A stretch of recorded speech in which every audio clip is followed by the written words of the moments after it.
I'm standing in my gourmet kitchen at 6:30 in the morning, preparing the most elaborate breakfast I've made in months. My hands are trembling as I slice fresh strawberries, but it's not from the effort.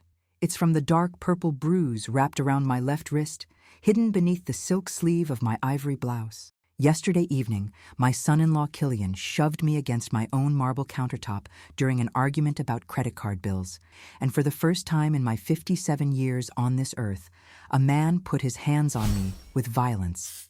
When I tried to step away from him, he grabbed my wrist with brutal force. His fingers dug into my skin as he leaned close and hissed that I was disrespecting him in his house. His house. The Greenwich mansion I purchased with money I spent 3 decades building through sheer determination and strategic brilliance. The home where I raised my daughter Saskia. The estate I bought after selling my consulting firm for $8.5 million. But I didn't say anything. I didn't scream. I didn't call the police. I didn't confront him. Saskia was out shopping at the time, completely unaware that her husband had just assaulted her mother. When she came home carrying bags from Whole Foods, I smiled at her like nothing had happened. I helped her put away organic vegetables and artisanal cheeses while my wrist throbbed beneath my sleeve. I made small talk about her day while my heart pounded with a mixture of rage and fear I'd never experienced before. Why didn't I tell her? Because I'm terrified that if I force a confrontation, my only daughter will choose her husband over me. I've already lost my husband Richard to a sudden heart attack 3 years ago. The thought of losing Saskia, too, of being completely alone in this big empty house, paralyzes me with a fear that overrides even my sense of self-preservation. So this morning I woke up at 6 and decided to play a role I've never played before. The submissive woman. The accommodating mother-in-law who knows her place. I'm making the perfect breakfast spread. Buttermilk pancakes from scratch. Eggs. Benedict with hollandaise sauce made the traditional way. Whisking hot butter into egg yolks. Thick-cut bacon from the artisanal butcher in town. Fresh fruit arranged artfully on my best serving platter. Freshly squeezed orange juice. Coffee from beans I ground myself minutes ago. I hear footsteps on the stairs. Heavy, confident footsteps. Killian is awake. My stomach tightens with anxiety, but I force myself to keep moving, to keep preparing, to keep playing this humiliating game. He walks into the kitchen wearing athletic shorts and a fitted t-shirt that shows off the physique he maintains obsessively at the gym. It's the only thing he does consistently anymore, now that he's been unemployed for 14 months. He stops when he sees the table I've set. His eyes scan the elaborate spread, and slowly, a smile creeps across his face. It's not a warm smile. It's the smile of a man who believes he's won something. He pulls out a chair, sits down, and looks up at me with an expression of smug satisfaction that makes my blood run cold. "Well, well," he says, reaching for a piece of bacon. "This is more like it. I was wondering how long it would take." I don't respond. I just pour him coffee, my hand steady despite the fury building in my chest. He takes a sip, then sets the cup down with deliberate slowness. "That's what I'm talking about, Thessaly. This is how things should be. You cooking, taking care of the house, being useful instead of just throwing your money around like you're better than everyone else." I place a plate of pancakes in front of him. He cuts into them, takes a bite, and nods approvingly. "Yeah, this is good. Really good." He looks up at me with those cold blue eyes. "See? This is what happens when you stop trying to control everything. When you remember that I'm the man of this house, and you need to respect that." The words hit me like physical blows, but I keep my expression neutral. I can feel the bruise on my wrist pulsing with each heartbeat. "You know what your problem is?" he continues, talking with his mouth full. "You spent so many years bossing people around in your little consulting business that you forgot how to just be a woman, how to take care of your family without making it some kind of power play." I turn back to the stove, ostensibly to check on more bacon, but really to hide the expression on my face. I'm afraid if he sees my eyes right now, he'll see the rage burning there, and this fragile peace I'm trying to maintain will shatter. "I mean, don't get me wrong," he says, and I can hear the smile in his voice. "I appreciate everything you've done for us, letting us stay here, helping with expenses, but there's a way to do it, you know? With respect. With understanding that just because you have money doesn't mean you get to make all the decisions." Saskia appears in the doorway, wearing one of those oversized sweaters she lives in now. She used to dress so beautifully, in fitted dresses and bold colors. Now she hides her body like she's ashamed of it. She's lost at least 15 pounds in the past year, and not in a healthy way. Her collarbones jut out sharply, and there are dark circles under her eyes that no amount of concealer can hide. "Morning," she says quietly, and her voice has that careful, measured quality I've come to recognize. She's testing the temperature of the room, trying to gauge what kind of mood her husband is in. "Morning, babe," Killian says, his tone completely different now, warm, affectionate. "Your mom made us an amazing breakfast. Come sit down." Saskia slides into her chair, and I notice how she positions herself, angled slightly away from him. Small movements that speak volumes to someone watching closely. "This looks wonderful, Mom," she says, but she's not looking at me. She's looking at her plate. I set down a platter of fruit and finally allow myself to sit. Killian is still eating with obvious satisfaction, occasionally making approving sounds. "You should do this more often, Thessaly," he says, gesturing with his fork. "Family breakfasts. It's nice. Makes the house feel like a real home instead of just some museum where we're all walking on eggshells." I watch Saskia push food around her plate without eating much. She's picked up a strawberry and is holding it like she's forgotten what to do with it. Killian reaches over and squeezes her hand. "Eat, baby. Your mom went to all this trouble." "I'm not very hungry," Saskia says softly. "You're never hungry anymore," he replies, and there's an edge to his voice now. That's not healthy. The irony isn't lost on me. The man criticizing my daughter's eating habits is the same man who's been systematically destroying her mental health for the past 2 years. He turns his attention back to me. "So, Thessaly, I'm glad we had our little talk yesterday. I think we understand each other better now, right? Our little talk. That's what he's calling it. The moment he shoved me, grabbed me, hurt me in my own home. I just want everyone to be happy," he continues, not waiting for my response. "And I think we can all be happy if we just respect each other's roles. You're the grandmother, the matriarch. I'm the man of the house. Saskia is my wife. Simple as that. Grandmother. I'm not even a grandmother yet, despite the 2 years they've been trying to conceive. Every month another negative pregnancy test. Every month, Killian becomes a little more irritable, a little more controlling, a little more convinced that someone is to blame for his failures. I'm about to respond, to say something non-committal and safe, when I hear it. The sound that changes everything. A car pulling into my circular driveway. Not just any car, but a specific vehicle with a distinctive engine sound I'd recognize anywhere. A Dodge Charger. Well-maintained and powerful. Killian doesn't notice at first. He's too busy eating and pontificating. But I notice, and suddenly my heart rate shifts from anxious to something else entirely. Something like hope mixed with vindication. The car door slams. Footsteps on the gravel driveway. Heavy, purposeful footsteps. "Are you expecting someone?" Killian asks, finally tuning in to the sounds outside. "It must be Matthias," I say, and I'm proud of how calm my voice sounds. "I forgot to mention he said he might stop by this morning." The color drains slightly from Killian's face. Matthias, my late husband's younger brother. The detective from NYPD.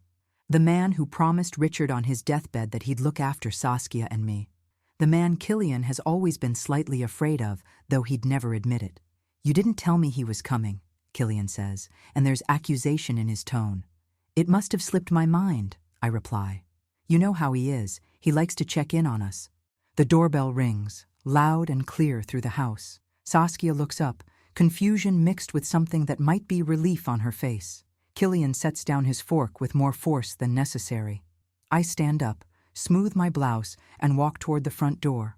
My legs feel steadier than they have since yesterday evening. Because Matthias Bellevue, 44 years old, 16-year veteran of NYPD Homicide Division, trained observer of human behavior, is standing on the other side of that door. And Matthias has instincts that border on supernatural. He can read a crime scene in minutes. He can tell when someone is lying within seconds of meeting them. He's been visiting monthly since Richard died, and I've canceled the last 2 visits with vague excuses because I didn't want him to see the situation deteriorating in my home. But Matthias is nobody's fool. If I've been avoiding him, he knows something is wrong. And knowing Matthias, he didn't call to ask permission for this visit. He just showed up. Exactly the way a good detective would when his instincts tell him someone he cares about might be in trouble. I open the door. Matthias stands there in jeans and a dark blue Henley that shows off the solid, functional physique of someone who trains for real-world strength, not gym mirrors. His hair is prematurely gray, cut in that efficient style he's worn since his military days before joining the force. His brown eyes are as sharp as ever, and they're already scanning me with professional assessment. "Aunt Thessaly," he says, using the affectionate title he adopted years ago, despite only being 9 years younger than me. He steps forward and wraps me in a hug, the kind of hug that feels both protective and diagnostic. He's checking my physical state, my tension level, my response to his presence. When he pulls back, his hands remain on my shoulders, and those detective eyes are locked on my face. "You look tired. Are you sleeping okay?" "I'm fine," I say automatically. "Just surprised to see you. Come in." He steps inside, and I notice how he takes in everything. The elaborate breakfast setup visible through the doorway. Saskia sitting at the table looking small and uncomfortable. Killian standing now, trying to arrange his face into something welcoming, but not quite managing it. "Marcus!" Killian calls out, using the name incorrectly on purpose, something he's done since the first time they met. Matthias has corrected him multiple times. At this point, it's a deliberate disrespect, and everyone knows it. "What a surprise, man. You should have called ahead." Matthias doesn't acknowledge the name error. He just walks into the kitchen, his presence somehow making the large space feel smaller. "Hi, Saskia," he says gently, and he leans down to kiss her cheek. I see him taking in her weight loss, her pallor, the oversized sweater in 70-degree weather. "Uncle Matthias," she says, and her voice cracks slightly on his name. "It's good to see you." "It's been too long," he says, and though his tone is light, there's meaning underneath. 2 months since I've seen you both. That's not like us." He pulls out a chair and sits down without waiting for an invitation. This is family. This is his right. I hope I'm not interrupting breakfast. "Not at all," I say, moving to pour him coffee. "Would you like some pancakes?" "That'd be great, thanks." He accepts the mug and takes a sip, his eyes never stopping their assessment. He's reading the room like he'd read a crime scene, noting every detail, every tension, every unspoken truth hanging in the air. Killian sits back down, trying to regain his earlier composure. "So what brings you out to Connecticut? Got a case in the area?" "Just wanted to see my family," Matthias says easily. "When Thessaly kept canceling my visits, I figured I'd better stop taking hints and just show up, make sure everyone's okay." The implication hangs in the air. I kept canceling. He noticed. He came anyway, because that's what Matthias does. I set a plate in front of him, and as I do, my sleeve rides up slightly. Just an inch, just enough. Matthias's eyes catch the movement, and I see the exact moment he registers what he's seeing. The edge of the bruise. The distinctive purple-blue mark that speaks of recent trauma. His hand shoots out, lightning fast, and gently catches my wrist. Not grabbing, not forceful, just a detective's instinct to examine evidence. "Thessaly," he says quietly, "what happened to your wrist?" The question hangs in the air like a grenade with the pin pulled. I can feel Killian's eyes boring into me from across the table. Saskia has gone completely still, her fork frozen halfway to her mouth. Matthias is waiting for my answer, with that infinite patience he learned from years of interviewing suspects and witnesses who needed time to decide whether to tell the truth. I gently pull my wrist back, tugging the sleeve down to cover the bruise. "It's nothing," I say, and I hate how weak my voice sounds. "I bumped it on the cabinet yesterday. You know how clumsy I can be." Matthias doesn't respond immediately. He just looks at me with those eyes that have seen through thousands of lies. Then he shifts his gaze to Killian, who's trying very hard to look concerned rather than panicked. Then to Saskia, who won't meet anyone's eyes at all. "Right," Matthias says slowly. He picks up his coffee and takes another sip. "Cabinet. That must have been some bump." I need to change the subject, to deflect, to get us away from this moment before everything explodes. So I do what I always do when things get uncomfortable. I start talking about the past, about safer times, about how we got here. "Matthias, do you remember when Saskia and Killian first told us they were getting married?" I say, forcing brightness into my voice as I sit back down. "That was what, 4 years ago?" Matthias nods slightly, playing along but not dropping his investigative focus. "I remember. That restaurant in Manhattan. Richard was still alive. Yes, Richard was still alive. My husband of 32 years, the man who built his banking career through integrity and hard work, who supported my consulting business even when it meant eating dinner alone most nights while I worked late at the office. Richard, who came home one Tuesday evening complaining of heartburn and was dead of a massive coronary before the ambulance even arrived. 59 years old. No warning. No chance to say goodbye. Dad loved that restaurant, Saskia says quietly, and there are tears in her eyes now. She always cries when we talk about Richard. We all do, in our own ways. He ordered that ridiculously expensive wine, I continue, letting the memory wash over me. The one he'd been saving for a special occasion. He was so happy that night. I was happy too, or at least I thought I was.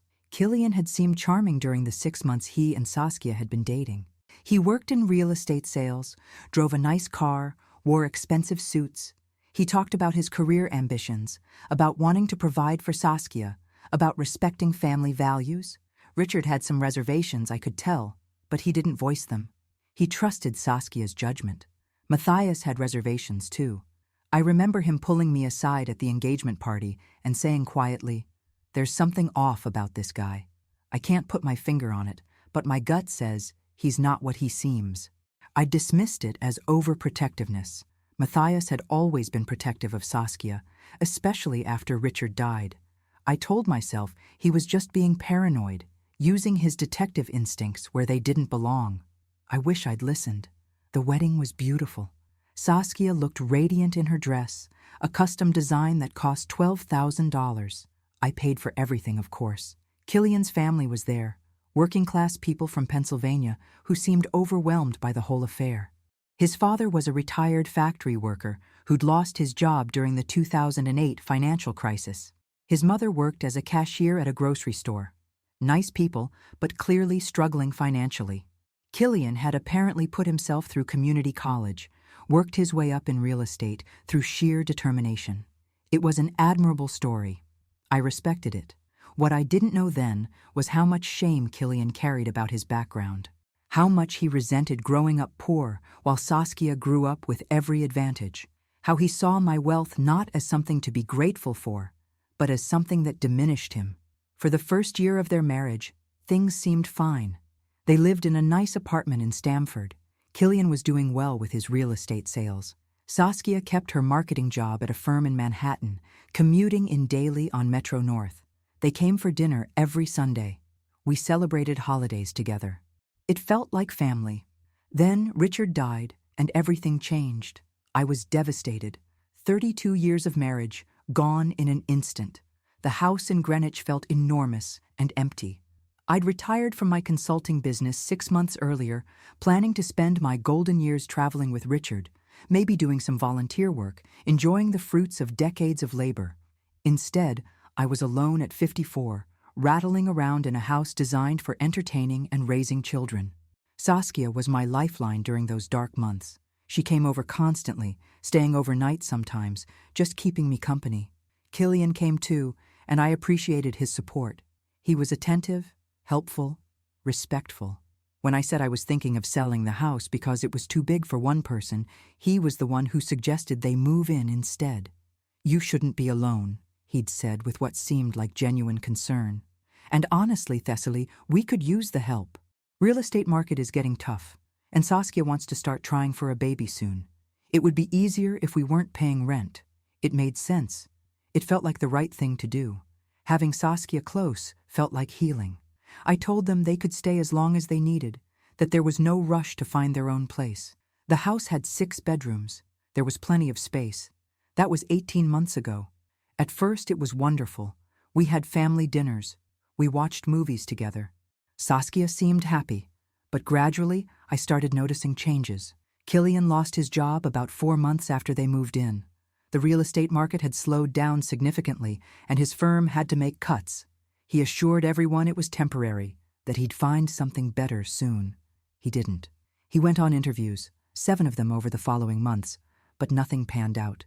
Each rejection made him a little more withdrawn, a little more irritable. He started spending more time at the gym, obsessing over his workout routine. He started making comments about the house, about how things should be organized, about what we should have for dinner. Saskia stopped working about 10 months ago.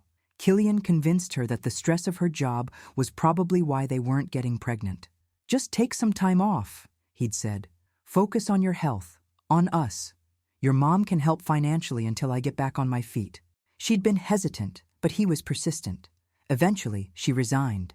That's when I really started paying all the bills. Not just housing, but everything.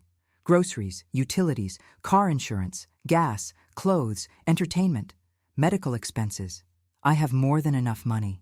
$8.5 million from selling my business, plus the life insurance payout from Richard's death, plus investments and retirement accounts. I can easily support 3 people. But it changed the dynamic in ways I didn't anticipate. Killian started acting like he was doing me a favor by living here, like his presence was the payment for my support. He began making decisions about household matters without consulting me. He'd invite his friends over without asking.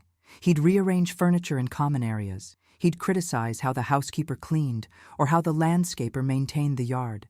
And Saskia changed. She became quieter, more withdrawn. She stopped wearing makeup most days. She stopped meeting her friends for lunch. She was always tired, always on edge, always trying to keep the peace between Killian and me. The pregnancy tests kept coming back negative, month after month, and each one seemed to drain more life out of her. 3 months ago, I started finding charges on the credit card I'd given Saskia for household expenses. Large charges, thousands of dollars, to online gambling sites and poker rooms. When I asked Saskia about them, she looked genuinely confused. She had no idea what I was talking about. That's when I realized Killian had been using her card without her knowledge. I confronted him privately, trying to be diplomatic. He denied it at first, then admitted it, but called them loans he was planning to pay back once he found work. When I asked how much he owed, he became defensive. He said I was treating him like a child, that I was emasculating him by questioning every dollar he spent. The tension kept building. Every conversation became a potential minefield. Saskia was caught in the middle, trying desperately to keep everyone happy, exhausting herself in the process. I started to feel like a prisoner in my own home, walking on eggshells, afraid to say anything that might trigger an argument. Then yesterday happened. I'd received the credit card statement. $34,000 in unauthorized charges, most of them to gambling sites. My heart was pounding as I waited for Killian to come home from the gym. When he finally arrived, I asked him calmly to explain the charges. He exploded, said I was obsessed with money, that I was using my wealth to control him, that I had no right to question how he spent money that was family money anyway. I tried to leave the kitchen, to walk away from the argument before it escalated further. That's when he blocked my path. That's when I put my hand on his arm to ask him to move. And that's when he shoved me against the counter and grabbed my wrist hard enough to leave these marks I'm now hiding under silk sleeves.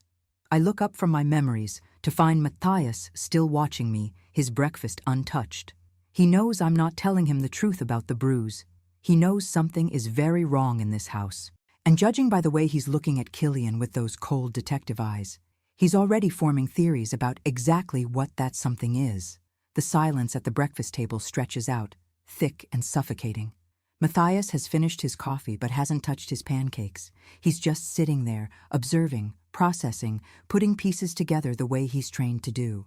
Killian is trying to look relaxed, but I can see the tension in his jaw, the way his fingers are gripping his fork a little too tightly. "So, Killian?" Matthias says conversationally. "How's the job search going?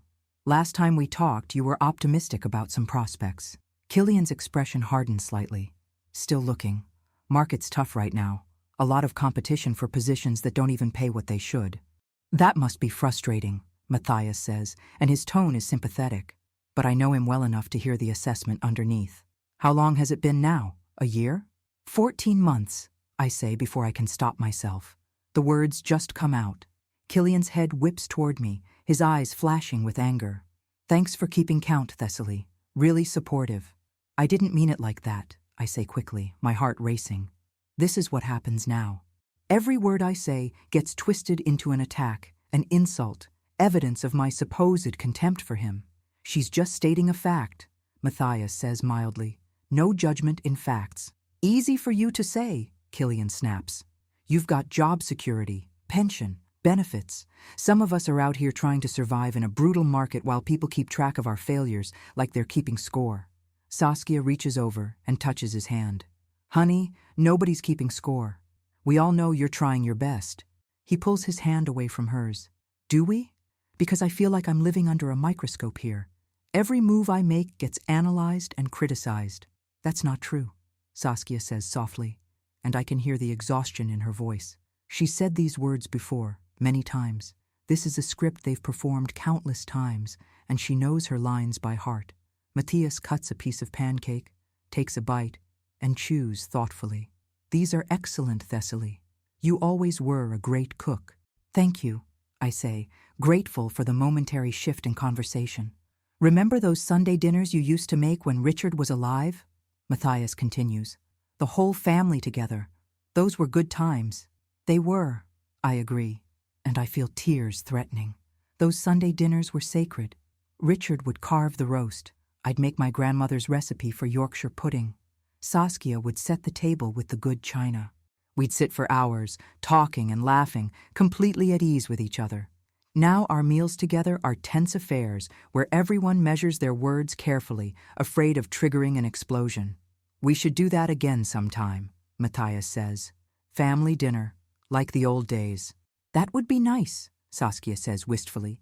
And for a moment, she looks like her old self, the vibrant young woman she used to be before she married Killian and slowly disappeared into this anxious, diminished version of herself. We're all pretty busy, Killian says dismissively. Hard to coordinate schedules. You just said you're not working, Matthias points out. And though his tone remains friendly, there's an edge to it now. Seems like you'd have plenty of free time. The atmosphere shifts immediately. Killian sets down his fork with deliberate control. You know what, Marcus? That's exactly the kind of passive-aggressive bullshit I'm talking about. Making little digs, little comments designed to make me feel like garbage. It's Matthias, he corrects calmly. And I wasn't making a dig.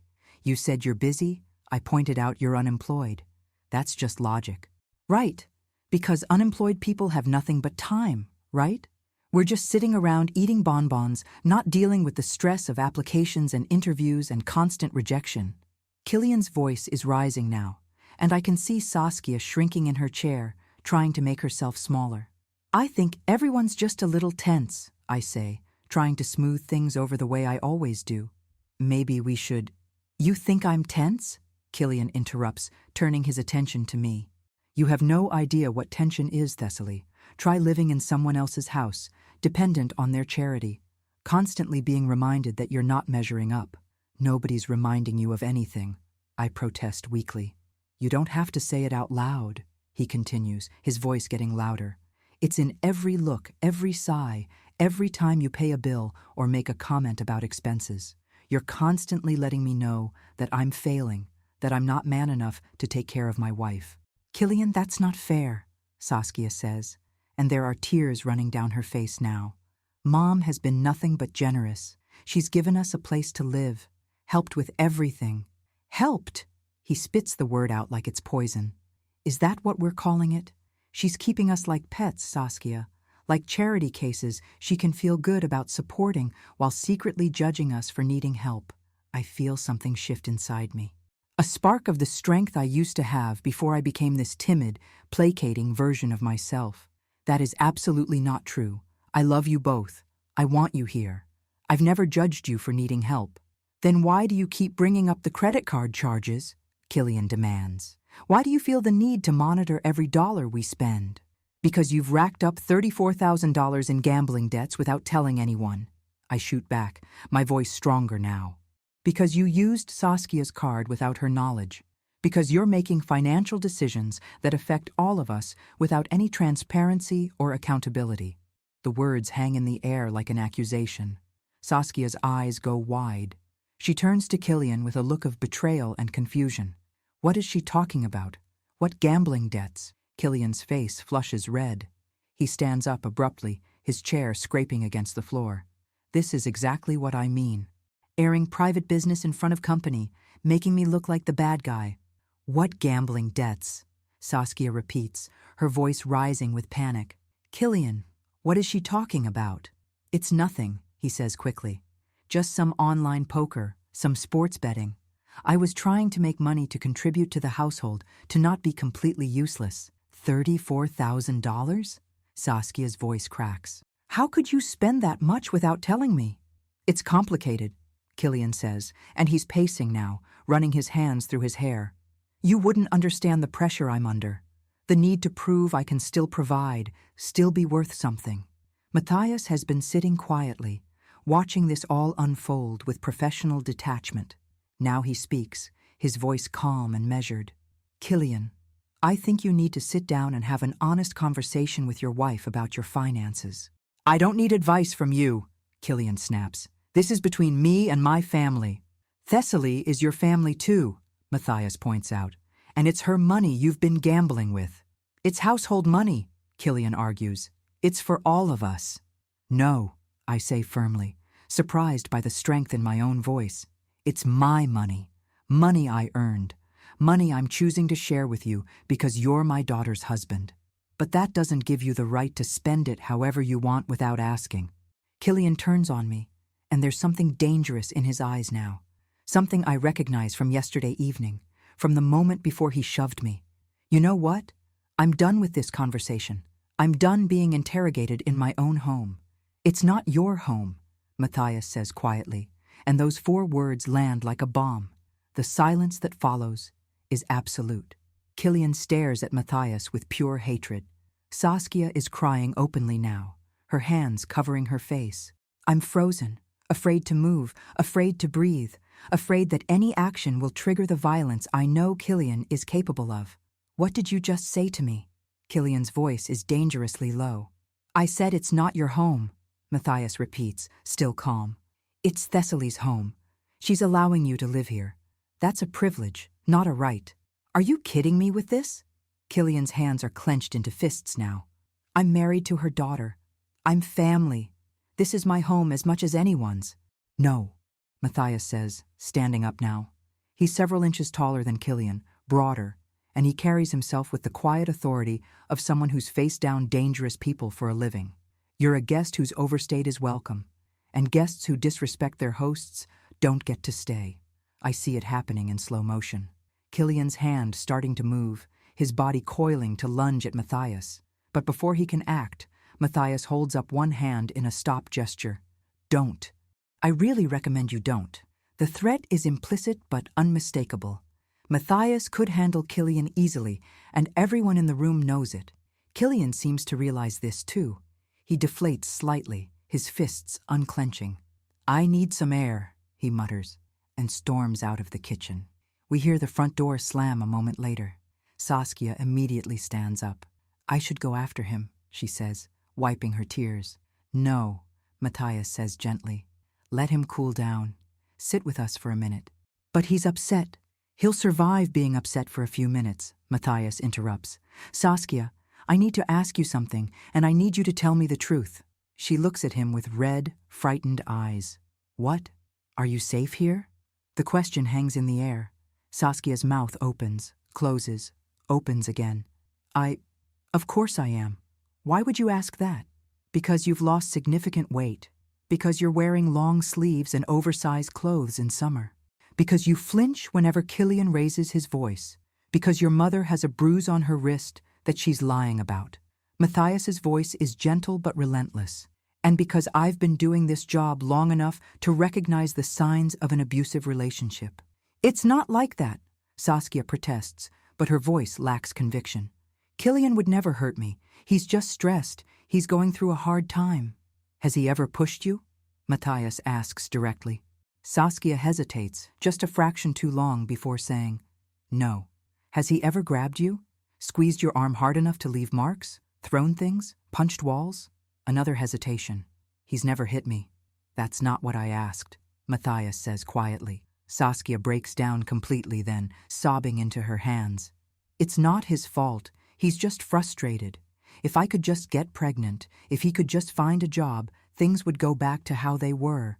I move to her side, wrapping my arms around her. She collapses against me, and I can feel how thin she's become, how fragile. My daughter, who used to be so strong and confident, has been reduced to this trembling, terrified creature who makes excuses for the man destroying her. Sweetheart, I whisper against her hair, things aren't going to go back to how they were. They're only going to get worse. You don't know that, she sobs. Actually, I do, Matthias says. I've seen this pattern hundreds of times. The escalation, the isolation, the financial control, the psychological abuse that eventually becomes physical. Saskia, I love you like a daughter. And I'm telling you that if you stay with this man, he will seriously hurt you. It's not a question of if, it's a question of when. But I love him, she whispers brokenly. I know you do, I say, stroking her hair like I did when she was a little girl. But love isn't supposed to hurt this much. We sit there for a long moment, the three of us, while Saskia cries. Finally, Matthias speaks again. Thessaly, I need to see that bruise.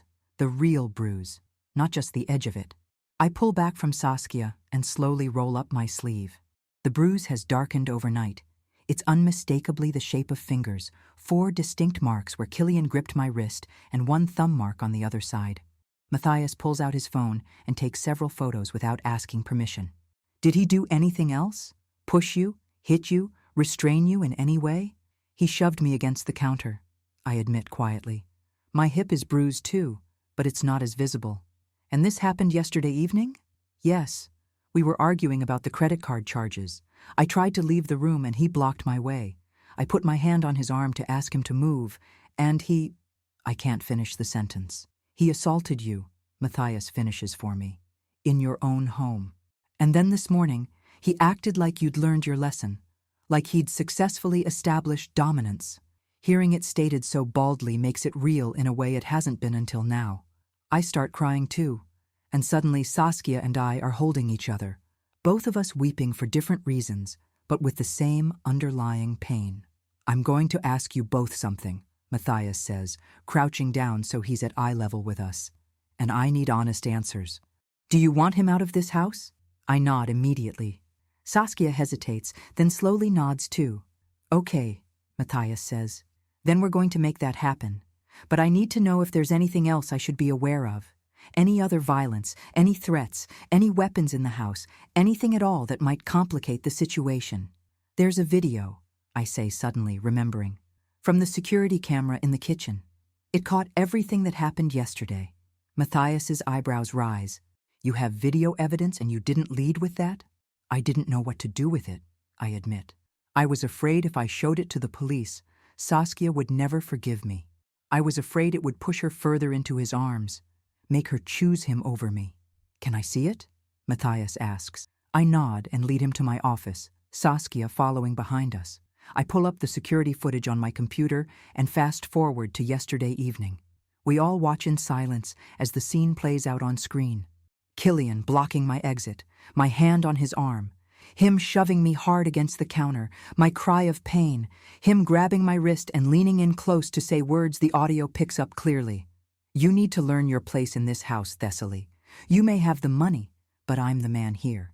When it's over, Saskia is crying again. I didn't know, she keeps saying. I didn't know he did that to you. I was shopping. I didn't know. I know, baby, I say, pulling her close again. I know. Matthias is already forwarding the video to his own email. This is clear evidence of assault.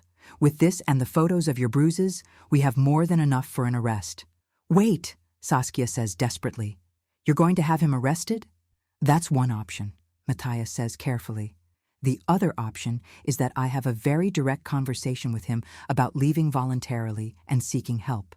But Saskia, you need to understand something. This man is dangerous. He's not going to get better on his own. He needs professional intervention, and you both need to be safe while that happens. I look at my daughter's tear-stained face and make a decision. I want him out of my house today. I don't care how it happens, but he can't stay here anymore. Mom, Saskia starts. No, I say firmly. I've been quiet. I've been accommodating. I've been afraid. But he put his hands on me in my own home, and I will not tolerate that. Not for another day, not for another hour. He leaves today, or I go to the police myself. It's the strongest I've sounded in months, maybe years. Saskia stares at me like she's seeing someone she doesn't quite recognize. Maybe she is. Maybe I'm finally remembering who I used to be before fear made me small. Matthias nods approvingly. Okay then, let's talk about how we're going to handle this. We're still in my office, formulating a plan, when we hear the front door open and close. Killian is back. Saskia tenses immediately, her whole body going rigid with anxiety.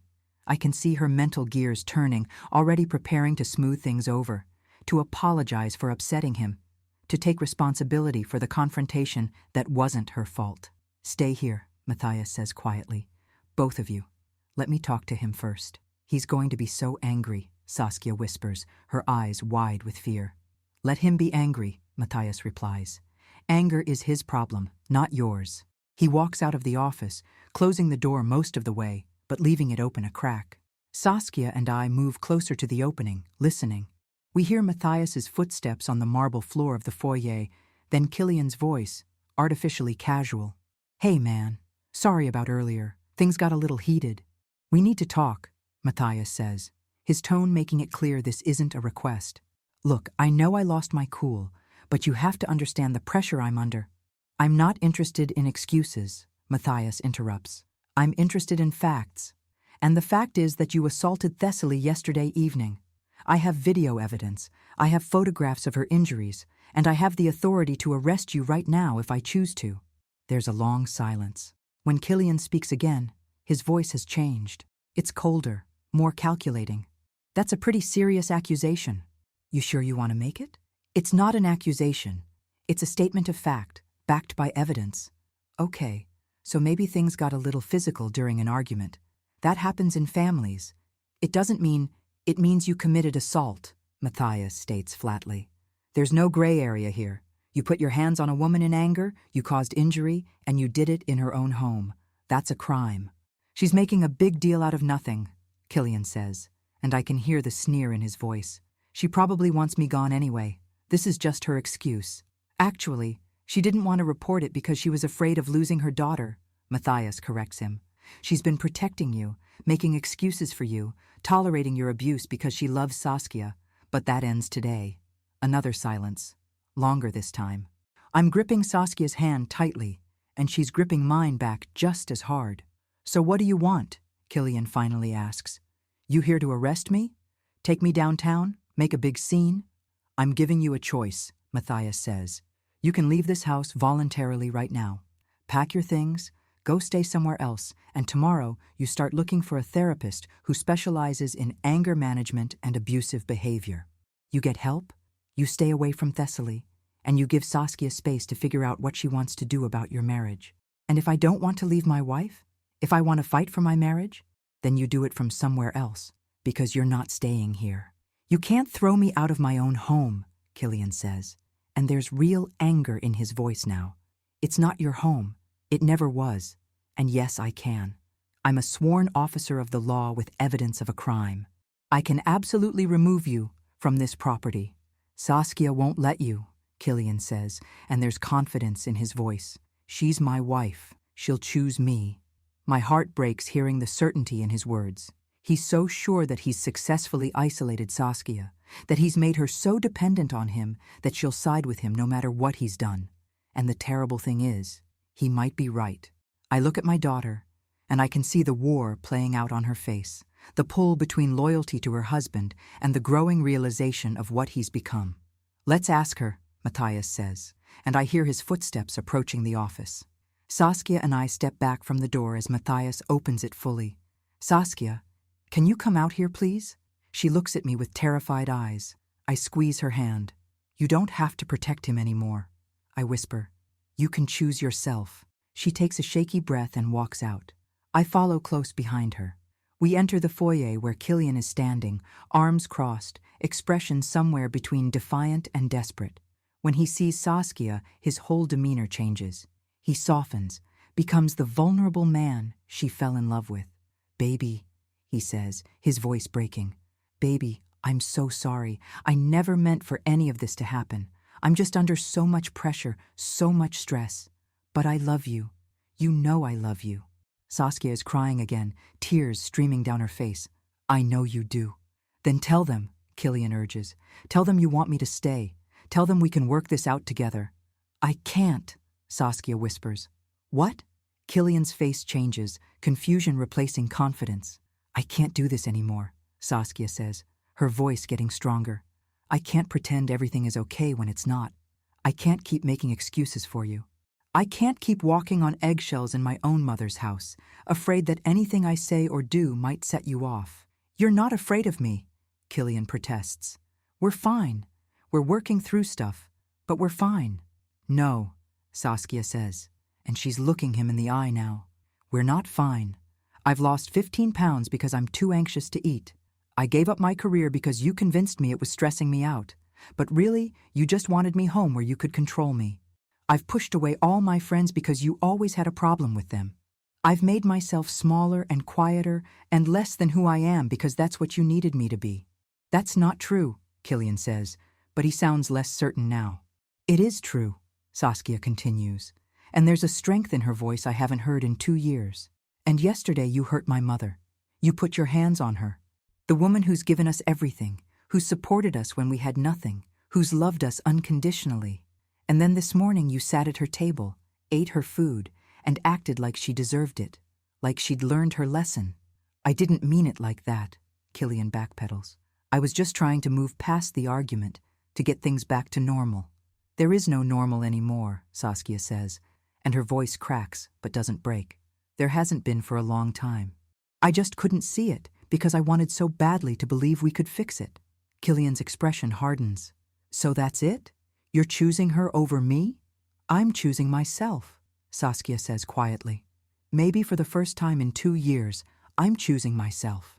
The words hang in the air like a declaration of independence. Killian looks between the three of us, realizing he's lost, that the control he thought he had was always an illusion maintained by fear and manipulation. And now that illusion is shattered. Fine, he says coldly. I'll go. But this isn't over. We're married, Saskia. You can't just kick me out and pretend I don't exist. You can leave voluntarily, or I can arrest you, Matthias says. Your choice. But either way, you're leaving this house in the next hour. Killian glares at him with pure hatred, then turns and storms upstairs.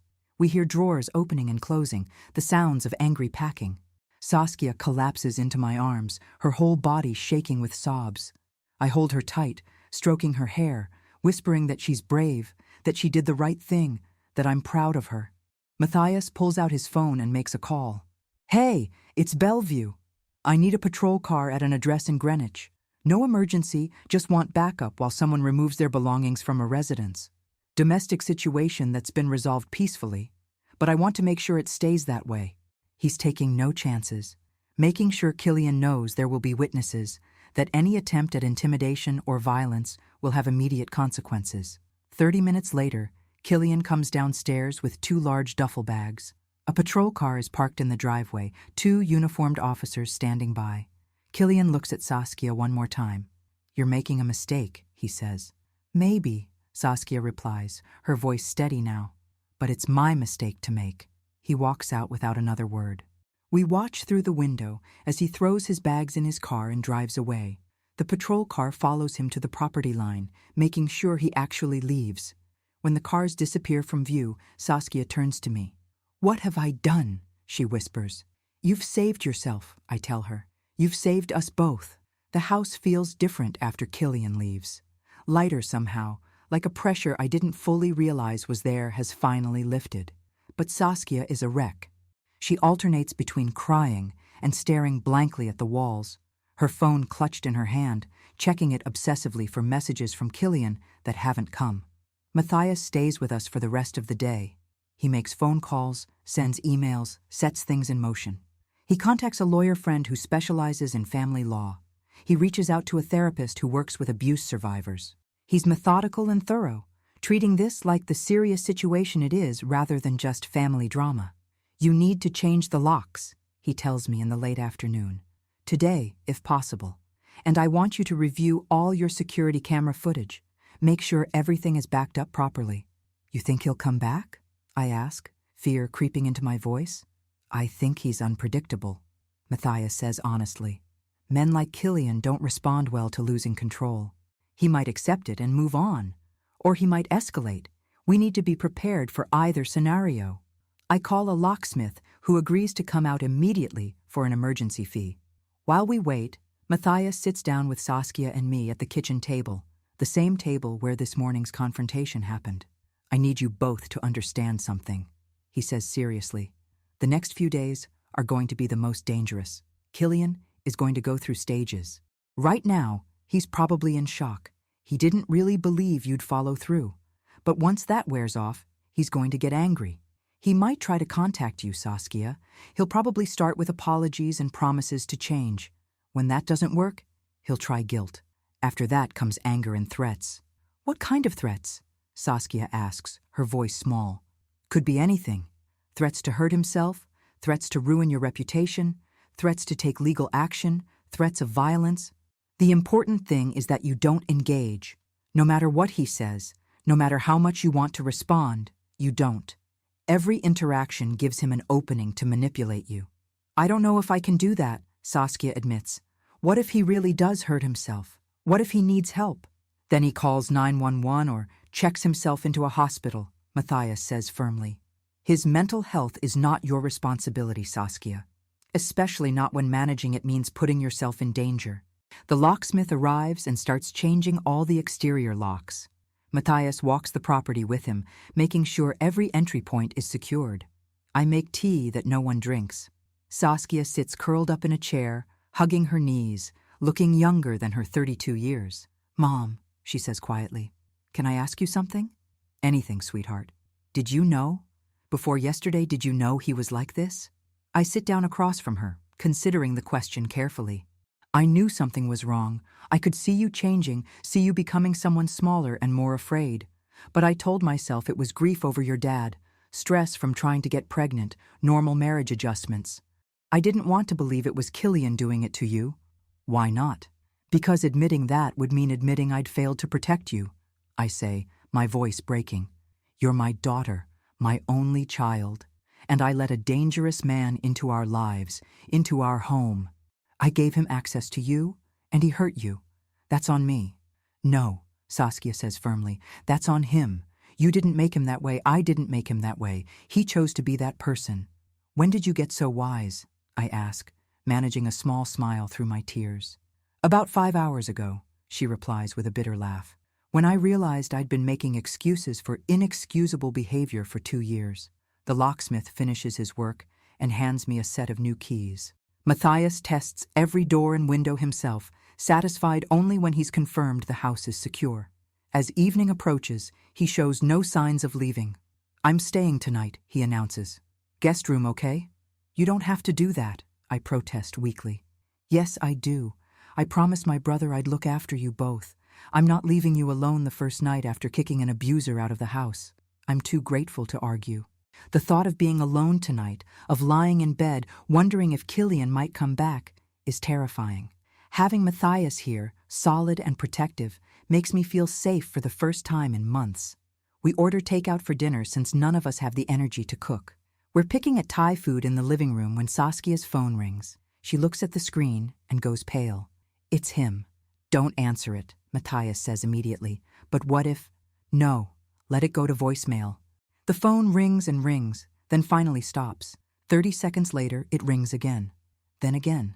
5 calls in a row, each one going to voicemail. Saskia is shaking, staring at her phone like it's a bomb.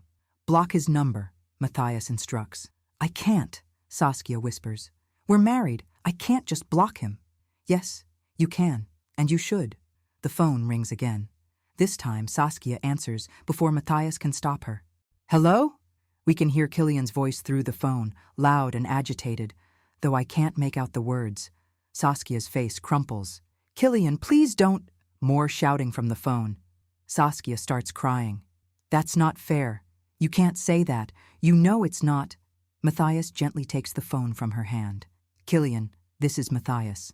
You need to stop calling. I can hear Killian's response this time, clear and furious.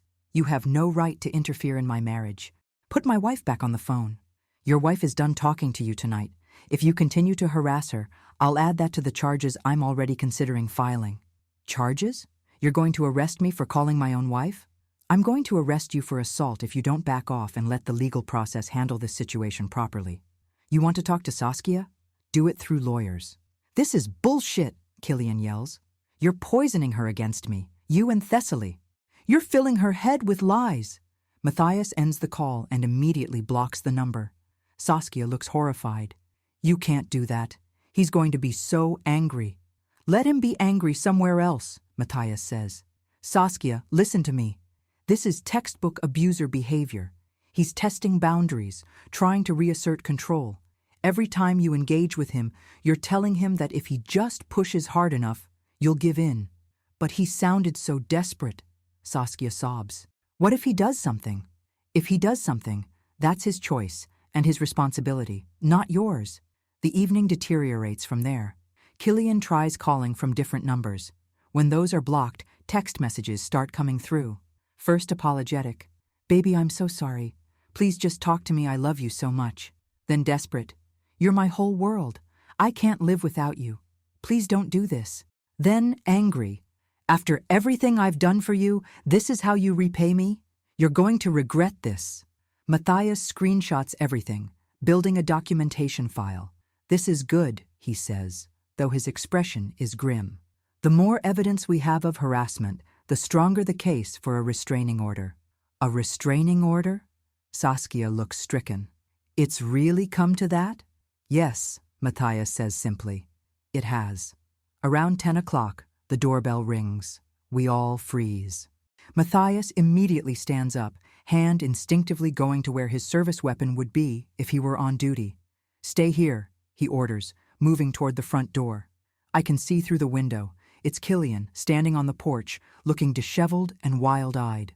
Matthias opens the door, but doesn't unlock the screen door, keeping a barrier between them. You need to leave, Matthias says firmly. I need to talk to my wife, Killian demands. Saskia, please come out here. She doesn't want to talk to you, Matthias responds. Let her tell me that herself, Killian insists. Saskia stands up, and I grab her arm. Don't go out there. I have to, she says, pulling away from me. He's not going to leave until I talk to him. That's exactly why you shouldn't, I plead. But she's already walking toward the door. She stands behind Matthias, visible through the screen, but protected by his presence. Killian, you need to go. Baby, please, Killian says, and he's crying now. Real tears streaming down his face. Please don't do this. I made mistakes. I know I did. But I love you. We can fix this. We can go to counseling. I'll get help. Whatever you want. Just don't throw away our marriage. You hurt my mother, Saskia says, her voice trembling but clear. You put your hands on her. How am I supposed to get past that? It was one time, Killian pleads. One moment when I lost control. It'll never happen again. I swear on my life, it'll never happen again. That's what they all say, Matthias interjects. Right before the second time and the third time and the time they put someone in the hospital. Shut up, Killian yells at him. This has nothing to do with you. This is between me and my wife. Killian, please just go, Saskia begs. You're making this harder. I'm making this harder? Killian's tone shifts from pleading to aggressive in an instant. I'm not the one throwing away 4 years of marriage because of one argument. I'm not the one listening to poison from people who never wanted us together in the first place. That's not true, Saskia protests. Isn't it? Your uncle never liked me. Your mother always thought you could do better. They've been waiting for an excuse to get rid of me, and you're giving it to them. Nobody's forcing Saskia to do anything, Matthias says evenly. She's making her own choices. Choices you're manipulating her into, Killian spits. Saskia, can't you see what they're doing? They're isolating you from me, controlling you, the same things they're accusing me of doing. That's not the same, and you know it, Saskia says. But I can hear the doubt creeping into her voice. This is what Killian does. He twists reality until up is down and wrong is right. Just come outside and talk to me, Killian urges. 5 minutes, just you and me, without your bodyguard here. Let's talk like adults. No, Matthias says flatly. That's not happening. I wasn't talking to you, Killian snarls. Saskia, are you really going to let him control who you talk to and when? Are you going to let him make all your decisions for you? I can see Saskia wavering, see the manipulation working on her. She takes a step toward the door. Matthias puts out an arm, gently blocking her path. Don't do this. Once you're outside, away from witnesses, anything could happen. He's my husband, Saskia says. I should at least hear him out. Not tonight, Matthias insists. Not like this. If you want to talk to him, we arrange it properly, during daylight, in a public place, with someone present. But not now. Not when he's shown up uninvited and agitated. 5 minutes, Killian shouts, and he's pounding on the screen door now. That's all I'm asking. 5 goddamn minutes with my own wife. You need to leave now, Matthias says, his voice taking on the cop tone that brooks no argument. You're trespassing on private property. You've been asked to leave. If you don't go voluntarily, I will have you arrested. For what? Trying to talk to my wife? Trespassing, harassment, violation of boundaries after being explicitly told to leave someone alone. Take your pick. Killian stares at Matthias with pure hatred. Then his gaze shifts to me, standing in the hallway behind them. This is your fault, he says, his voice low and venomous. You couldn't stand seeing Saskia happy with someone who wasn't good enough for your standards. You've been working to destroy our marriage since day one. That's not true, I say, finding my voice. I welcomed you into my home, into my family. I supported you financially and emotionally, and you repaid that by hurting me and manipulating my daughter. I never hurt her, Killian insists. Not physically, I reply. But there are other ways to hurt someone. You isolated her from her friends. You convinced her to give up her career. You made her feel responsible for your failures and your moods. You took a confident, vibrant woman and turned her into someone who's afraid of her own shadow. That's a lie, Killian protests. But he sounds less certain now. Is it? I challenge. Look at her, Killian. Really look at her. Does she look happy to you? Does she look healthy? Does she look like someone in a good marriage? Killian looks at Saskia, really looks at her, and something shifts in his expression. Maybe he's seeing for the first time what he's done. Or maybe he's just realizing he's lost, and no amount of manipulation is going to change that. I'll go, he says finally. But this isn't over. We're still married, Saskia. You're still my wife, and I'm not giving up on us. He turns and walks back to his car. We watch as he drives away, but none of us move until the taillights disappear completely from view. Saskia collapses against the doorframe, all the strength draining out of her. Did I do the right thing? She whispers. Yes, Matthias and I say in unison. But as I guide my shaking daughter back to the living room, as I hold her while she cries herself into exhaustion, I can't shake the feeling that Killian was right about one thing. This isn't over. Not by a long shot.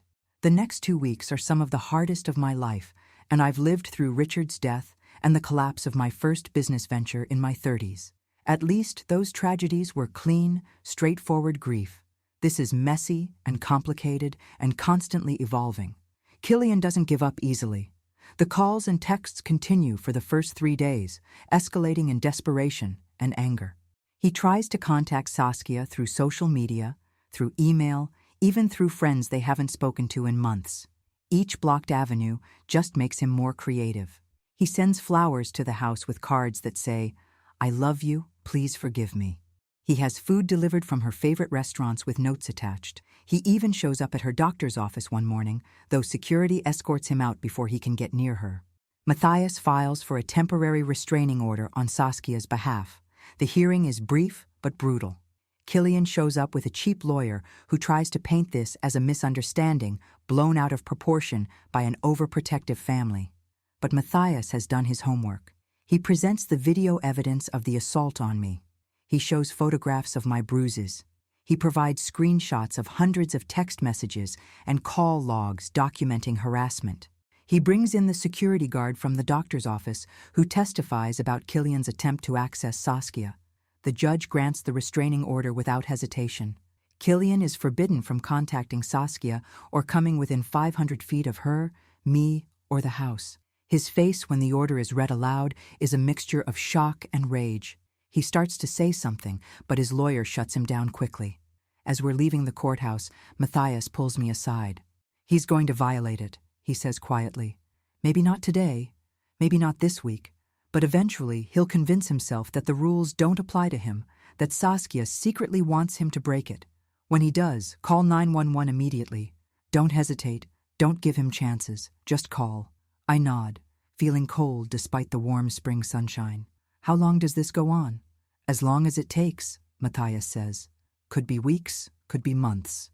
But eventually, either he'll move on to someone else, or he'll do something that lands him in jail long enough to get real help.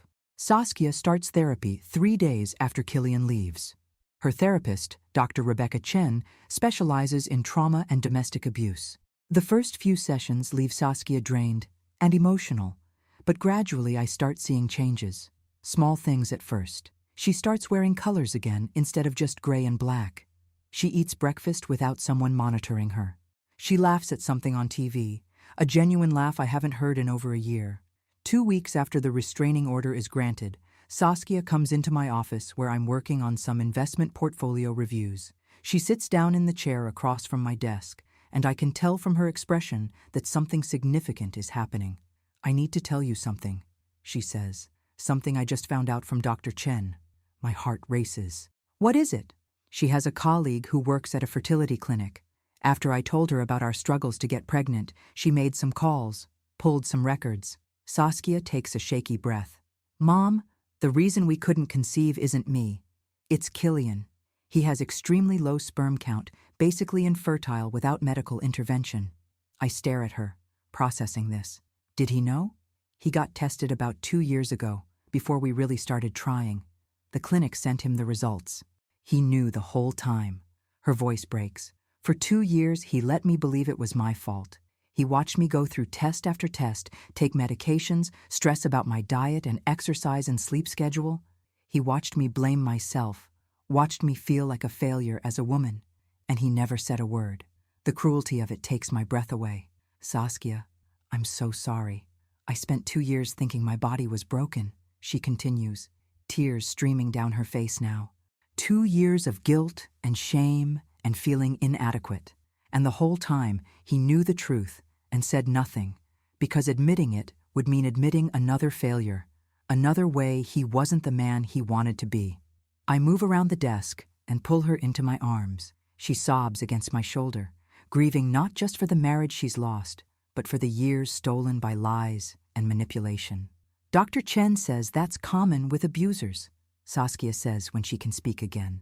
They project their inadequacies onto their victims, make us carry the weight of their failures so they don't have to face themselves. You're not his victim anymore, I remind her gently. You're a survivor. She pulls back and wipes her eyes. I want a divorce. A real one, not just separation. I want this marriage legally over. Okay, I say. We'll call the lawyer today. The divorce papers are filed the following week. Killian contests them, naturally, demanding spousal support and a share of assets. It would be laughable if it weren't so audacious. He contributed nothing to the marriage financially, has no claim to any property, and committed documented abuse. His lawyer must know it's hopeless, but I suppose Killian is paying him to try. My lawyers are thorough and merciless. They lay out every detail of Killian's financial fraud, his gambling debts, his unemployment, his abuse. They present evidence that he's been living entirely off my financial support for 14 months. They argue that not only should he receive nothing, but he should be required to pay back the $34,000 he fraudulently charged to credit cards in Saskia's name. The divorce proceeds quickly given the circumstances. Connecticut has a no-fault divorce option, but Saskia opts to file on the grounds of intolerable cruelty, wanting it on record what kind of man Killian truly is. 3 months after that terrible breakfast when Matthias arrived and everything changed, the divorce is finalized. Saskia is legally free. Killian receives nothing except a court order to stay away and a judgment against him for the fraudulent credit card charges, which he'll likely never pay. The day the divorce is final, Saskia and I go out to dinner, just the two of us, at a nice restaurant in town. She orders wine and actually drinks it. She orders an appetizer and an entree and dessert. She wears a red dress that she hasn't worn in 2 years, and she looks like herself again. Not completely, not yet. The trauma has left marks that will take time to fade, but she's on her way back. I got a call from my old boss, she tells me over dessert. The marketing firm I used to work for. They have an opening for a senior position. They want to know if I'm interested. Are you? I ask, hardly daring to hope. I am, she says, and she's smiling. I miss working. I miss having my own money, my own purpose outside of being someone's wife. I want my career back. Then you should absolutely take it, I tell her. I was thinking, she continues, that maybe it's time I look for my own place too. Not right away, but eventually. I need to prove to myself that I can live independently, that I can take care of myself. The thought of her leaving makes my heart ache, but I understand. She needs to reclaim her independence, to build a life that's entirely her own. Whenever you're ready, I say. But there's no rush. You can stay as long as you want. I know, she says, reaching across the table to squeeze my hand. Thank you, Mom, for everything, for standing up to him when I couldn't, for protecting me even when I didn't want to be protected, for not giving up on me. I'll never give up on you, I promise. You're my daughter. That means forever. We finish our meal and drive home through the warm summer evening. The house doesn't feel haunted anymore. It feels like ours again, reclaimed and peaceful. Matthias still visits monthly, though now the visits are relaxed and happy rather than tense check-ins. He brings his son sometimes, and the house fills with the sound of a child playing, a sound I hope to hear more of someday when Saskia is ready to think about that possibility again. As for Killian, I hear through the lawyer's grapevine that he's moved to Pennsylvania, back to his hometown. I hope he gets help. I hope he finds a way to become a better person. But mostly, I hope he stays far away from us and never hurts another woman the way he hurt my daughter and me. Some mornings I still wake up and feel the phantom ache in my wrist where his fingers bruised me. Some nights, Saskia has nightmares and comes to sleep in my room like she did when she was a little girl. Healing isn't linear, and trauma doesn't disappear just because the person who caused it is gone. But we're healing. Together. And that morning when I made that elaborate breakfast, when I played the role of the submissive woman who'd learned her lesson, when Killian smiled with smug satisfaction, thinking he'd won, that was actually the beginning of his losing everything and us getting our lives back. I never did learn the lesson Killian tried to teach me. Instead, I remembered the lesson I'd somehow forgotten, that love without respect is just control wearing a disguise, that protecting the people we love sometimes means risking the relationship to save the person, and that the sound of Matthias Bellevue's Dodge Charger pulling into my driveway on that terrible morning was the sound of salvation arriving exactly when we needed it most.